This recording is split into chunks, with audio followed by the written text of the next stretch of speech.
నమస్కారం, welcome to I dream. ధర్మ మార్గం కార్యక్రమానికి స్వాగతం. నేను మీ విజిత.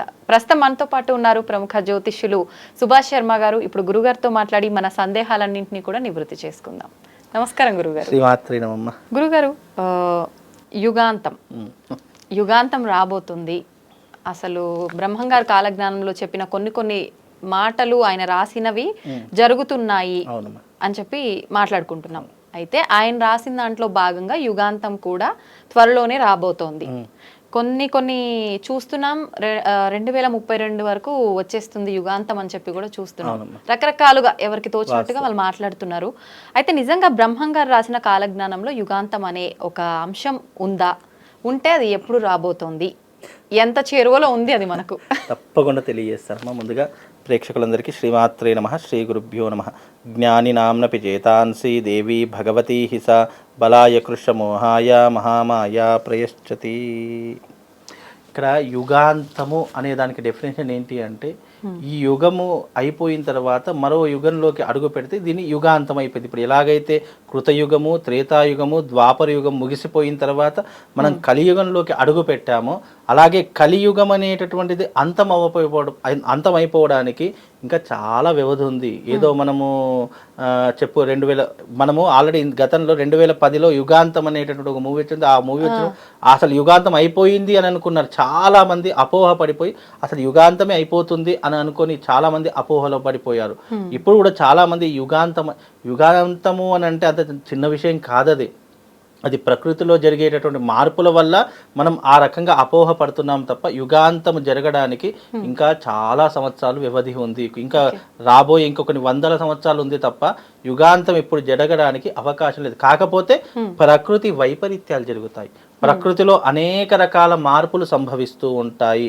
ఎప్పుడైతే ప్రకృతిలో మార్పులు సంభవించడం మొదలవుతుందో అప్పుడు యుగాంతము జరుగుతుంది అనడానికి సూచనాప్రాయంగా ఎగ్జాంపుల్గా మనం అప్పటి నుంచి తీసుకునేటటువంటి నిర్ణయాల్లో మార్పులు వస్తాయి. యుగాంతము అనేటటువంటిది అంత సునాయాసంగా వచ్చేటటువంటిది కాదు. ఎందుకంటే యుగాంతం అనేటటువంటిది 3 రకాలుగా వస్తుంది.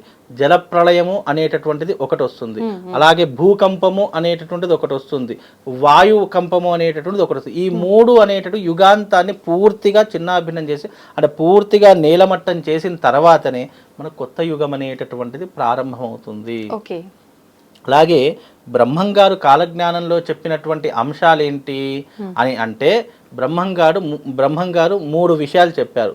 ఎలాంటి విషయాలు అంటే, యుగాంతం చేరువలో ఉంది అని అనుకున్నప్పుడు మనిషి యొక్క ఆయు ప్రమాణం 16 సంవత్సరాలు అనేటటువంటివి వరకు, ఎప్పుడైతే 16 సంవత్సరాల లోపు మనిషి 100 సంవత్సరాల వరకు, ఇప్పుడు మనకు 100 సంవత్సరాల ఆయు ప్రమాణం ఎట్లా అయితే ఉందో, ఎప్పుడైతే మనిషి యొక్క ఆయు ప్రమాణం తగ్గుకుంటూ 16 సంవత్సరాలకు చేరువుగా ఉంటుందో అప్పుడు యుగాంతం అనేటటువంటిది రావడానికి సూచకగా ఉంటుంది.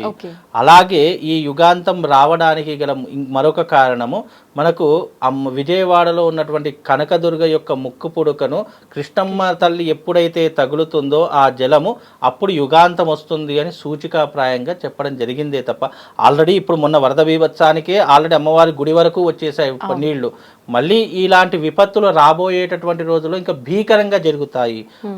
అలాంటప్పుడు మనకి యుగాంతం జరగడానికి సూచనాప్రాయంగా చెప్పడమే జరిగింది తప్ప అంత ఈజీగా ఈ యుగాంతము కానివ్వండి, ఈ జల ప్రళయాలు కానీ ఇవన్నీ ఏంటి అంటే వాతావరణంలో జరిగినటువంటి కొన్ని మార్పుల వల్ల, అలాగే గ్రహ సంచారం ప్లానెటరీ పొజిషన్లో అయినటువంటి కొన్ని మార్పుల వల్ల మనకి ఇలాంటి సంఘటనలు జరిగాయి తప్ప దీనికి యుగాంతం వస్తుంది అనుకోవడం మనము అపోహపడినట్టే.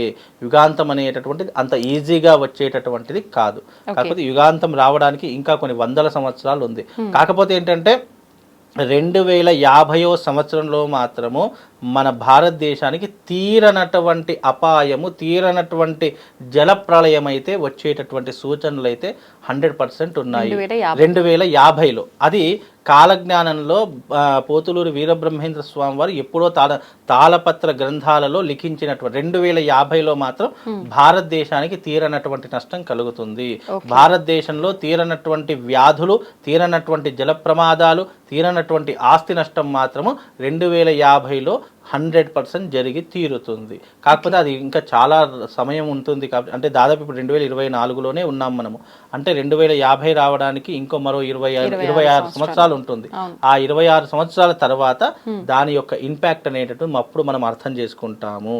కనుక అప్పటికి ఇంకా 2050 అయిన తర్వాత మళ్ళీ మనకు ఇంకో 2000 సంవత్సరాల వరకు మనకు కాలగమనం అనేటువంటి కలియుగం ఊరికే అంతమైపోదు. కాలగమనం కలియుగము అలాగే ఉంటుంది, కానీ వాతావరణంలో, నేచర్లో, ప్రకృతిలో అనేక రకాల మార్పులు వస్తూ ఉంటాయి. అప్పుడు ఉన్నటువంటి కాలగమనం ప్రకారము మనం ఇంత చక్కగా మాట్లాడుకునేటటువంటి వ్యవస్థ కానివ్వండి, ఈ మీడియా రంగం కానివ్వండి, ఈ నేచర్లో ఉన్నటువంటి ఈ ఎలక్ట్రానిక్లో ఇవన్నీ కూడా పూర్తిగా కనుమరుగైపోతాయి.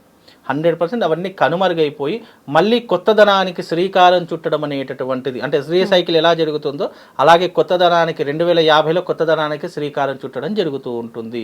అని ప్రకృతిలో అనేక మార్పులు సంభవించడం వల్ల యుగాంతం అనేటటువంటిది మొదలవుతుందే తప్ప యుగాంతము అంతమైపోవడం అనేటటువంటిది ఇప్పట్లో జరిగేటటువంటి విషయం అయితే కాదు. ఓకే, ఇవన్నీ చిన్న చిన్న సూచనలు మాత్రమే. 100% ఇవన్నీ ఇప్పుడు మనకి ఏదైనా అపాయం జరుగుతుంది లేదా మనకు విపత్తు రాబోతుంది అనుకుని మనం ఎలాగైతే కొన్ని అంచనాల ద్వారా లేదా మనకు ఒక 6th సెన్స్ అంటూ ఉంటుంది, లేదా మనం ఇంట్లో నుంచి బయటకు వెళ్ళేటప్పుడు అయ్యో నా ఎడమ కన్ను కొట్టుకుంటుంది, నాకేదో ఈరోజు చెడు జరిగేటటువంటి సూచనలు నాకు కలుగుతున్నాయి అని అనుకుంటాం. లేదా ఒక నెగిటివ్ థాట్ మన మైండ్లోకి వస్తుంది, అబ్బా ఈరోజు ఎందుకు నాకు లేజీగా ఉంది, ఈరోజు ఏదో నాకు ఇబ్బంది కలిగేటటువంటి విధానంగా ఉంది. ఎలాగైతే ఒక మనిషికి ఇలాంటి సూచనలు వచ్చినప్పుడు నేచర్లో కూడా, ప్రకృతిలో కూడా అనేక సూచనలు ఉంటాయి. అనేక రకములైనటువంటి సూచనాప్రాయంగా మనకు మానవాళికి తెలియజేస్తుంది. అలా వచ్చినప్పుడు మనం ఎలాంటి జాగ్రత్తలు తీసుకోవాలి, ఎలాంటి విధానాలు, ఎలాంటి పద్ధతులను అవలంబించుకోవాలి అనేటటువంటి అంశాల ద్వారానే మనకు తెలుస్తుంది. యుగాంతం అనేటటువంటిది మొట్టమొదటిగా తెలిసేటటువంటిది ఏంటి అంటే నేచర్కి తెలుస్తుంది, ప్రకృతికి తెలుస్తుంది, పశు పక్షాదులకు తెలుస్తుంది.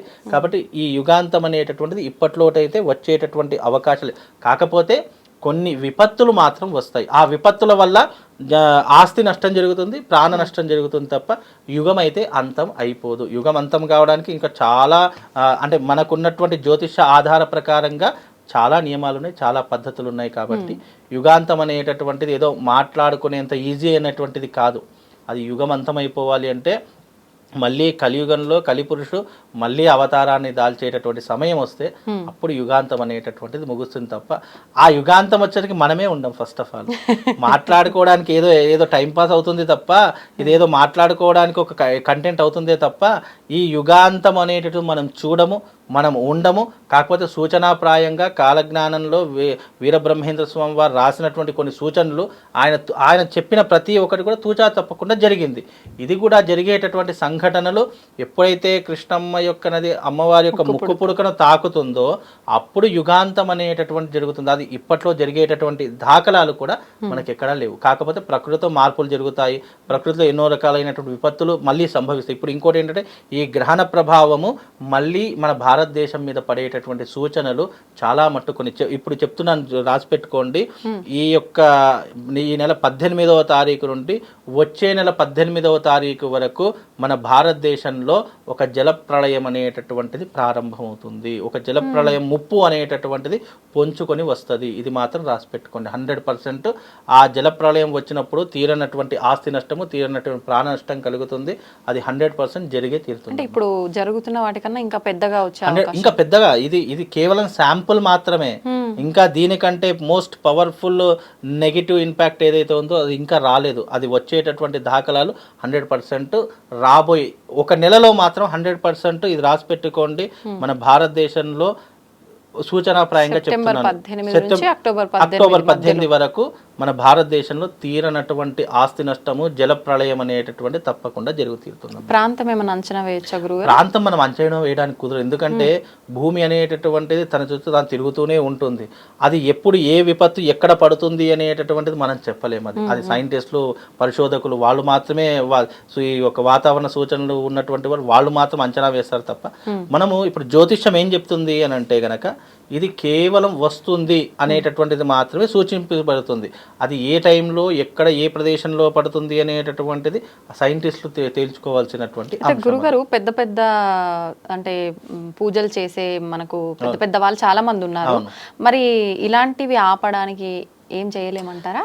ఇక్కడ చాలా మంచి ప్రశ్న. ఇప్పుడు ప్రకృతిలో జరిగేటటువంటి వైపరీత్యాలు కేవలం చూడాలి అని అనుకోవాలి తప్ప దాన్ని చూసి మనం బాధపడడమే తప్ప దాన్ని ఆపాలి అనుకోవడం అనేటట్టు ఇంపాసిబుల్.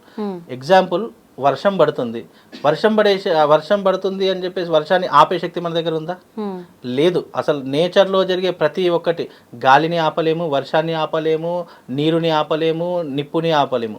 ఇక్కడ జరిగేటటువంటి సంఘటనలు కేవలం ప్రకృతి వైపరీత్యాల కాలము, నేచర్లో ఉన్నటువంటి పంచభూతాత్మకమైనటువంటి ఏవైతే పనులు ఉంటాయో అవి వాటి పని అవి చేసుకునే పోతుంది తప్ప వాటిని ఆపడానికి మన దగ్గర శక్తి సరిపోదు. కాకపోతే ఆ ప్రకృతి వైపరీత్యం మన దాకా రాకుండా కాపాడడానికి కొన్ని సూచనాప్రాయంగా దానికి కొన్ని చేయవలసిన యజ్ఞయాగాదులు కొన్ని ఉంటాయి.